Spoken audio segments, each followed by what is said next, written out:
Let's learn how to delete drafts on TikTok. If you have too many drafts and want to delete them but don't know how, you don't have to struggle anymore.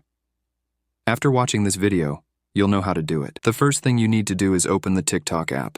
Once you've opened TikTok, you'll be on the home screen, but you don't need to be on that screen. You need to be on the screen where your profile is located.